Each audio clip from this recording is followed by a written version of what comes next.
Welcome to the What is Stoicism podcast. In this explainer episode, I'd like to help provide you with a straightforward understanding of what the Stoic virtue of temperance is and how you can apply it in your life. Stoic temperance comes from the Greek term sophrosine. The definition of the virtue is thought to precede the Stoics and can be found in the teachings of Plato.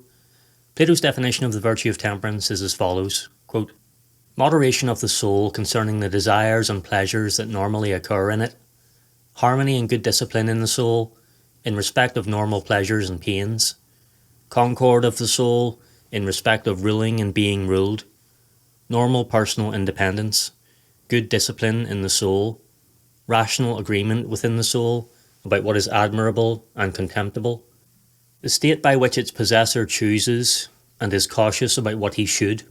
End quote. These definitions are perhaps somewhat abstract and antiquated, but their practicality can be clarified by temperance's subdivisions of good discipline, seemliness, modesty, and self-control. In his book The Quest for Character, the modern Stoic author Massimo Pigliucci provides the following succinct definition of his own, which gives further clarity. Quote, "Strength that protects against excess. Manifestations comprise forgiveness, humility, prudence, and self-control." End quote. If we look at what the ancient Stoics said about temperance, we'll see that it was important to them as a means of guarding against the dangers of excess in all areas of life. By indulging in excess, they believed, we never achieve fulfillment. We learn only to crave even more. As Seneca wrote, we need to examine the validity of our desires. Quote, "We are attracted by such things as riches, pleasures, beauty, ambition, and other such coaxing and pleasing objects. We are repelled by toil, death, pain, disgrace, or lives of greater frugality. We ought therefore to train ourselves so that we may avoid a fear of the one or a desire for the other. Let us fight in the opposite fashion.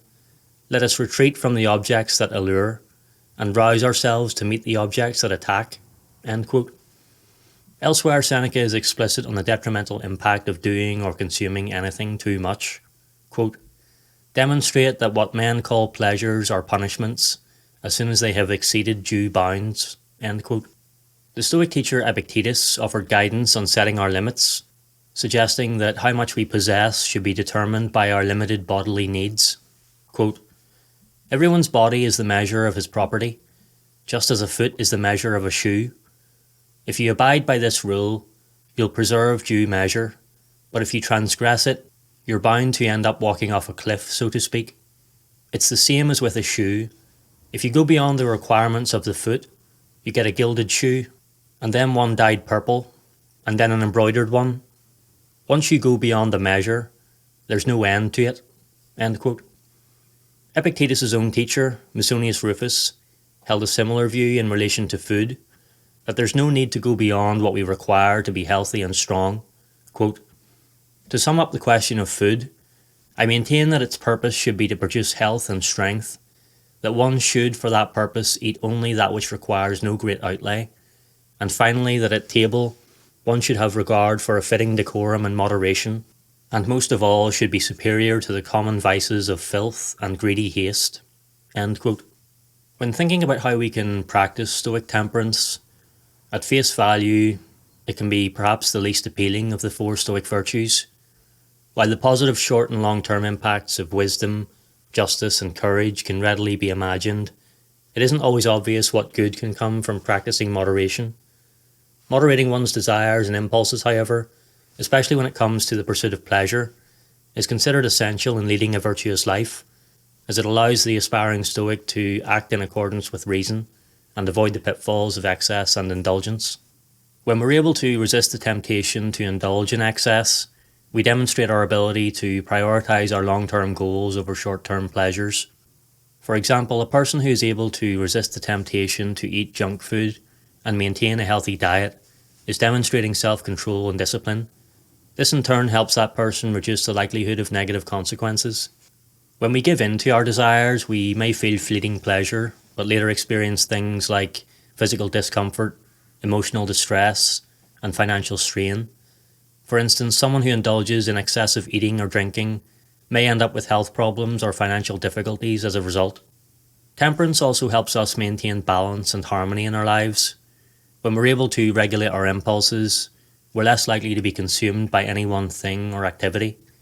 For example, someone who's able to moderate their use of social media is less likely to become addicted to it and more likely to maintain healthy relationships and activities outside of their online presence.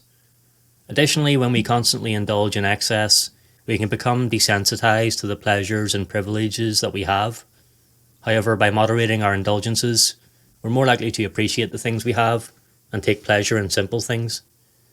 It's also interesting to note how temperance encapsulates the other virtues.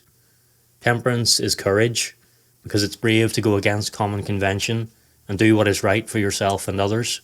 Temperance is justice, because it informs how much time and effort we dedicate to the good treatment of other people. Temperance is wisdom, because it rejects excess and allows us to be more mindful and present in our lives. When we're constantly chasing pleasure, we can become distracted and disconnected from the present moment. However, by practicing temperance, we're able to focus on the here and now and cultivate a deeper sense of contentment and fulfillment in our lives, which is exactly what the Stoics intended.